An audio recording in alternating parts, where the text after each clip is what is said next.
This is the IELTS listening test. You will hear a number of different recordings and you will have to answer questions on what you hear. There will be time for you to read the instructions and questions, and you will have a chance to check your work.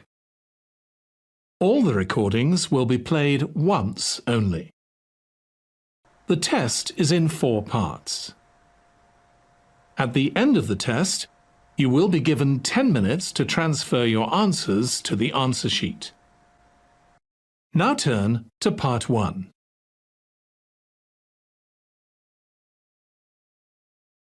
Part 1. You will hear a woman asking a sales assistant about insurance policies. Before you listen again, you have 30 seconds to read questions 1 to 6.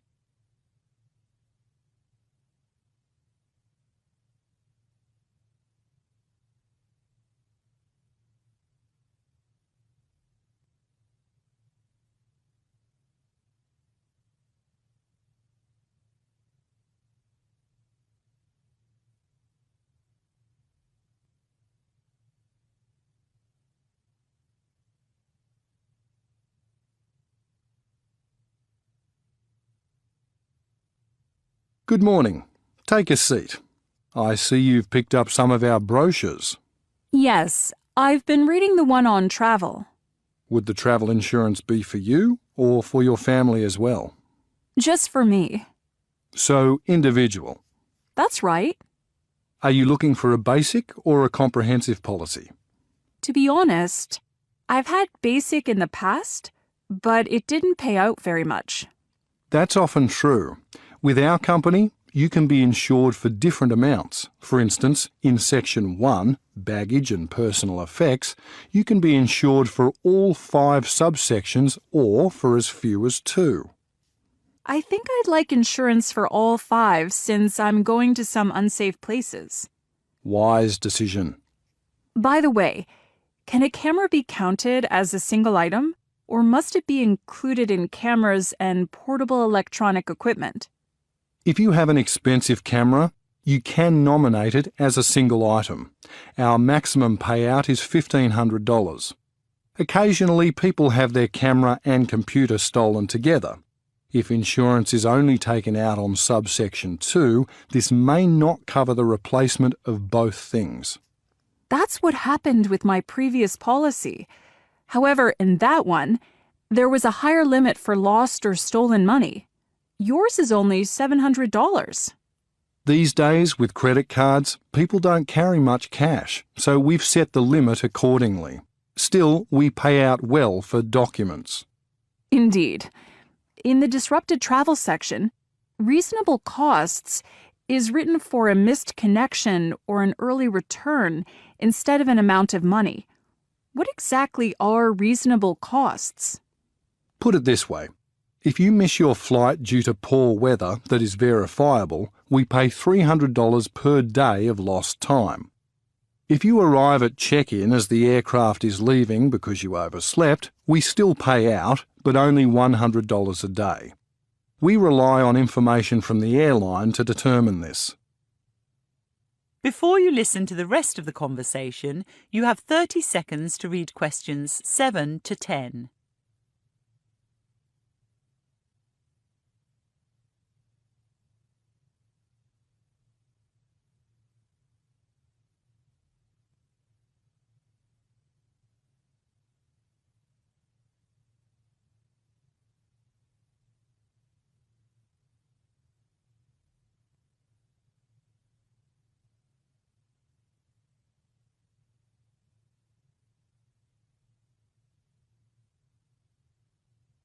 Are you also interested in vehicle insurance? Yes, I am. I'm about to buy a nice old car, a vintage Jaguar XJ6. Hey, I used to have one of those, although nowadays I prefer old motorbikes. Did you know you can insure a vehicle on its own, or you can include it in our multi-saver policy, along with your house and contents? Yes, I saw that. It's true I'm buying an expensive car, but I rent my house, so I'm not ready for multi-saver. I understand. Have you decided which level of cover you'd like for your car? Top cover. Are you sure? It is pricey. I know, but last time I had insurance, I wasn't covered for storm damage. Don't tell me that was just before the November hailstorm. Uh-huh. So I need storm damage insurance. Also, I'd like my policy to start as soon as I've paid for it. With my old one, there was a stand-down period of 2 weeks. Would you believe I backed into a wall just 3 days after I'd taken out the policy? Oh dear. Then, I spent months fighting with the insurance company over the value of my car. I know it wasn't worth much, but it was relatively new. If you choose top cover, we agree on a value for your car and renegotiate each year to avoid disputes. Again, it's not as cheap as some, but the policy works out better in the long run. That is the end of Part 1. You now have 1 minute to check your answers to Part 1.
Part 2. Touring Devonport on a Segway. You will hear a guide giving information on how to ride a Segway and on places to see in Devonport. Before you listen, you have 30 seconds to read questions 11 to 16.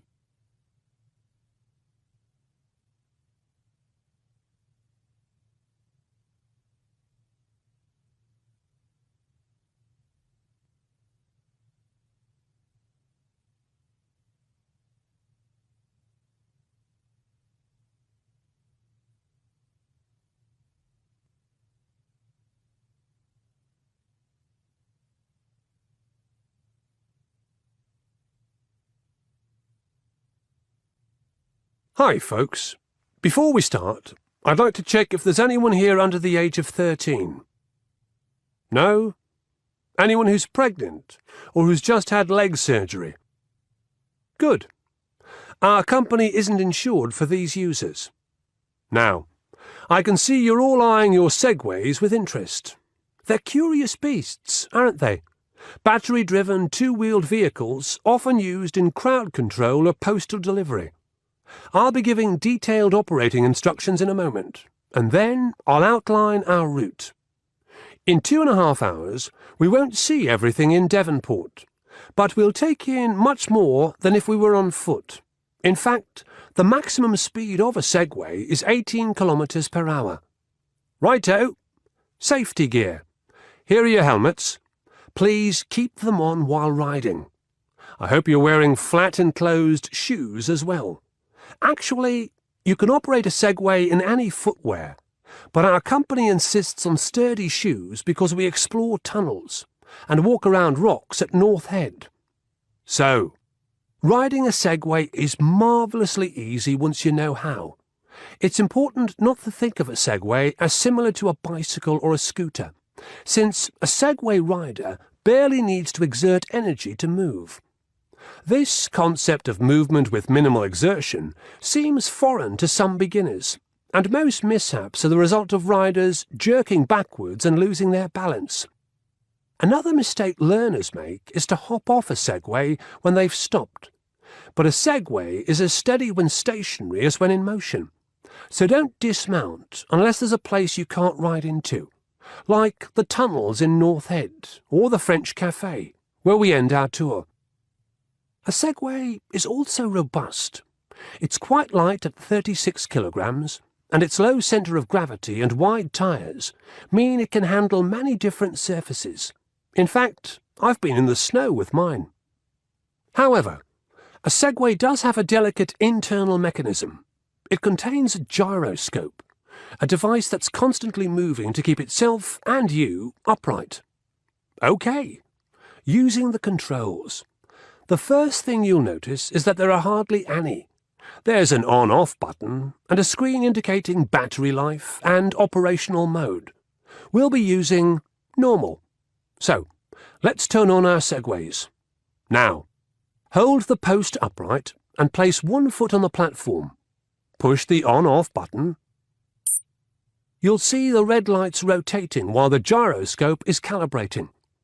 When the lights turn green, release the kickstand and place both feet on the platform. Now, lean forward slowly and the machine will start. Lean further forward and it will speed up. In fact, leaning is the way to control your Segway. Leaning, remember, not jerking. That'll make you fall off. Lean backwards and the Segway slows down. Keep leaning backwards and it stops. Twist the left handle to go left, twist the right to go right. Simple. With the internal gyroscope constantly monitoring your centre of gravity and adjusting the post accordingly, you'll always keep your balance.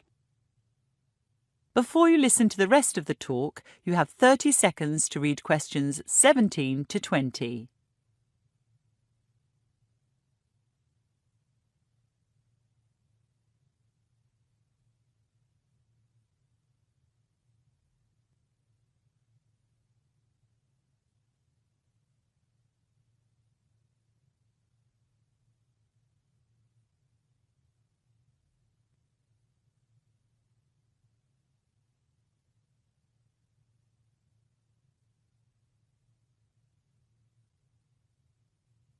As I said earlier, we're in this lovely harbour suburb of Devonport for 2.5 hours, beginning at the wharf and ending up at the French Café.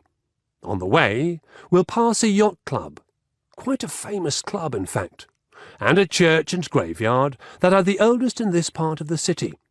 We'll also climb 2 volcanoes.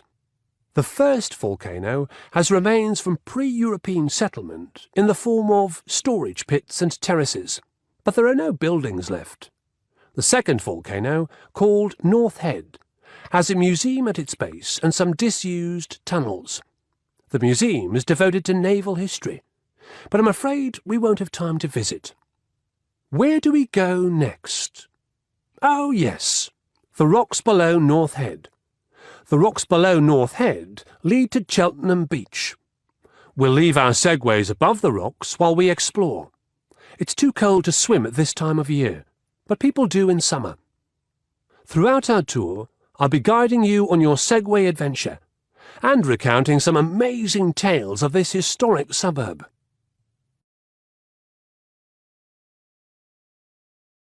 That is the end of part 2. You now have 30 seconds to check your answers to part 2.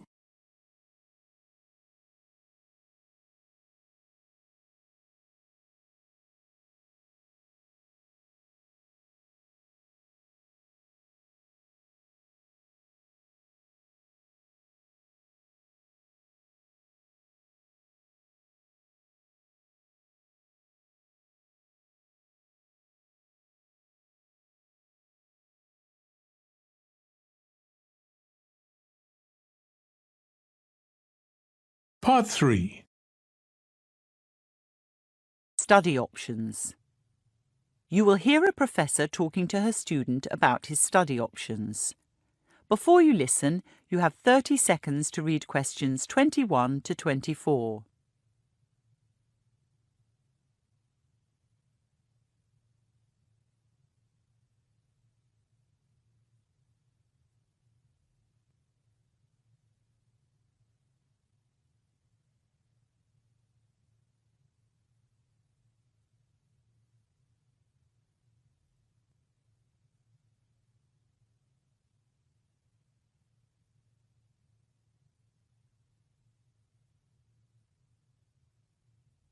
Come in, Rangi. Thank you, Professor Anderson. I've been meaning to contact you, but I just got back last night. Where have you been? Conferences in Massachusetts and New York. For physics? Yes. Great. I'm looking forward to attending conferences one day. I imagine that won't be so far away. I was extremely impressed with your classical mechanics exam. In fact, you were one of only 2 students out of 180 to get an A+. Wow. I really did enjoy the course. So how can I help you? I'm sorry to say it's a bit of a long story. You see, I've had to rethink my studies completely, and I wonder if I'm making the right decision. You're doing 2 degrees, aren't you? Science and arts. I was doing 2. I've decided to focus on science. Oh? It all came about because I wanted to study abroad for a year. I was thinking about Edinburgh. Firstly, I sought approval from the maths and physics departments. I wanted to take quantum mechanics and computer simulations at Edinburgh. Those are 3rd-year courses, right? Yeah. So I received approval from maths and physics. The stumbling block was the higher authority, the science faculty. When I submitted my application, it was rejected. What? It turns out that students who study abroad for a year can only do 1st or 2nd year courses or 3rd year courses in a subject that's not their major. I've never heard that before. Needless to say, the lecturers who approved my transfer hadn't either, and nor does the regulation appear on the science faculty website. That'd be right. This faculty is disorganised. So then I thought I'd take arts courses at Edinburgh and leave the 3rd year maths until I came back. I quickly got approval for 2nd year history and philosophy from the arts faculty. When are you heading off? That's just it. During this process, I began to think carefully about my studies. To be honest, the arts courses I've done were less challenging than the science ones, so I've decided to drop arts. Before you listen to the rest of the conversation, you have 30 seconds to read questions 25 to 30.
Where do I figure in all this? The first week after I'd made my decision, I felt fine. Without doing the arts courses, I could finish my science degree earlier. But this week, I've had some doubts. When I started the 2 degrees, lecturers in the science faculty assured me that these days scientists need a rounded education, which they get if they take some arts courses. I was even told I'd learn to write and think better if I did philosophy. I do think the claims made by some lecturers are dubious. Then there's the fact that now I'm going to be stuck here next year. I was so excited about going to Europe. It is disappointing to give that up. Still, the reason I wanted to contact you, Rangi, is that I'm looking for students to work 6 hours a week in my lab. It's paid work, not highly paid, but probably better than I'm working in a bar. Also, we've just bought a new laser, which you'd learn to use. That sounds excellent. As to going abroad, why not do your postgraduate studies in the US? There's some amazing physics being done in Massachusetts. If you like, I can send you the papers from the conference. Thanks. Of course, I'd be sad to lose you if you did go abroad, but an A+ student like you has a very good chance of winning a major scholarship. Goodness, I've never even considered that. Personally, I think committing yourself to science is the way to go. Thanks, Professor Anderson. You've taken a load off my mind. Now I don't have to deal with Hegel or Leibniz. I've plenty of time to read those conference papers. That is the end of Part 3. You now have 30 seconds to check your answers to Part 3.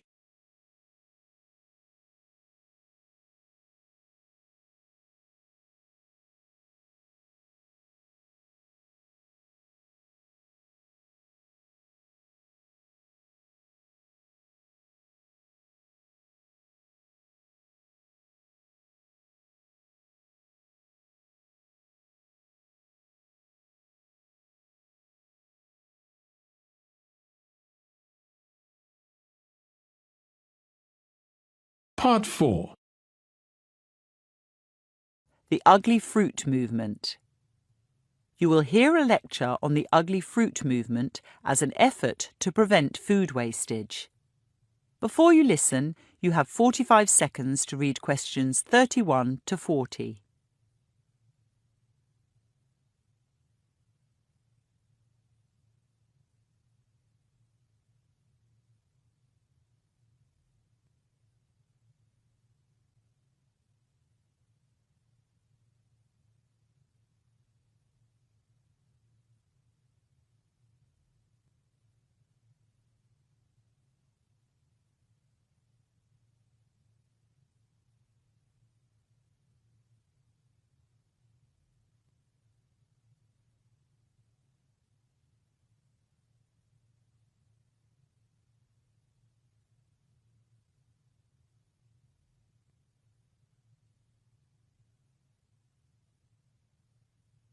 Good afternoon.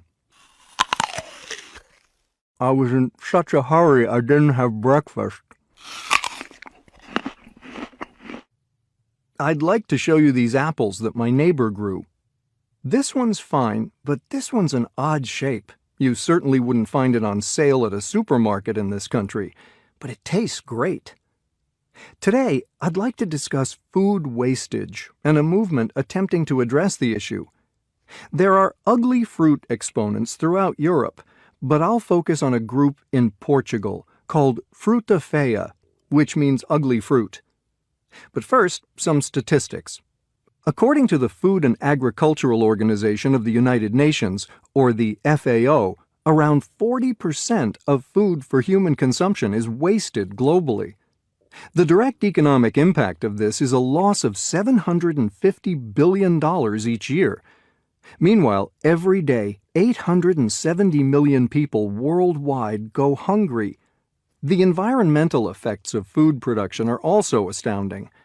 In the U.S., it's estimated that the transportation of food uses 10% of the total U.S. energy budget. At the same time, food production consumes 50% of our land and 80% of our available fresh water. The single largest component of solid municipal waste, around 40%, is rotting food, and the gases that produces increase global warming. Surprisingly, food wastage in developing countries is as high as in developed ones. What differs is where the wastage occurs.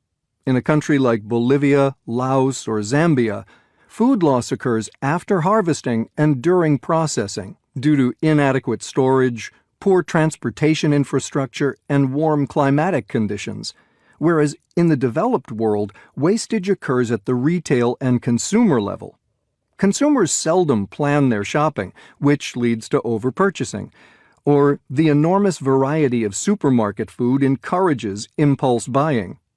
Furthermore, consumers are strongly advised by regulatory authorities to dispose of food that may well be edible, but which has passed its use-by date. This overly cautious labeling with use-by dates is something Fruta Feia has campaigned against. The complex food rules of the European Union began in 1992 and have fueled great discontent, especially in the UK, where journalists famously lampooned bureaucrats for banning bent bananas and curved cucumbers. After such criticism, the EU did reduce its list of rules for selling fruit and vegetables from 36 to 10. The difficulty lies with retailers that reject large amounts of food due to aesthetic considerations, believing spinach has to be completely green and tomatoes perfectly spherical. Any blemish, even one that doesn't affect the edible contents, signals an item's destruction. To reduce food wastage, the FAO recommends 3 things. Priority should be given to preventing wastage in the first place by balancing production with demand. Where there is surplus, reuse by donation to needy people or to farm animals should take place. Lastly, if reuse is impossible, recycling and recovery should be pursued. Back to Portugal and fruta-feia. Portugal, in Western Europe, is a developed nation of 10.5 million people. It joined the EU 30 years ago. In 2011, however, it was severely affected by a debt crisis, and its economy is still shaky. As a result of the debt crisis, unemployment is high, and hundreds of thousands of people have left the country. In these hard times, many Portuguese are hunting for bargains. So enter the cooperative fruta-feia, set up in Lisbon in 2013 by Isabel Soares. Fruta-feia has 3 aims: to feed people cheaply, to encourage EU rulemakers to overhaul use-by dates, and to subvert notions of both what is visually acceptable and what is edible. When surveyed, most people who join fruta-feia also support local agriculture. Isabel Soares estimates that 1/3 of Portugal's farm produce is thrown out due to artificial standards set by supermarkets. A farmer, Jose Diaz, who supplies fruta-feia, said that from his annual production of tomatoes, 1/4 did not meet supermarket standards, so were dumped. Now, fruta-feia buys his reject tomatoes at half the price he would sell them to a supermarket. Consequently, fruta-feia's members also pay less for tomatoes than supermarket shoppers do. As to the myriad of regulations set by the EU, fruta-feia does not contravene any. Its own produce is unlabeled and unpackaged. Despite this somewhat unglamorous look, it has sold more than 20 metric tons of food in Lisbon alone. Personally, even while the contribution of fruta-feia and its 1,000 members is tiny, they are still, literally and metaphorically, eating away at the mountains of food that otherwise go to waste. And I salute that. That is the end of Part 4. You now have 1 minute to check your answers to Part 4. That is the end of the listening test. In the IELTS test, you would now have 10 minutes to transfer your answers to the answer sheet.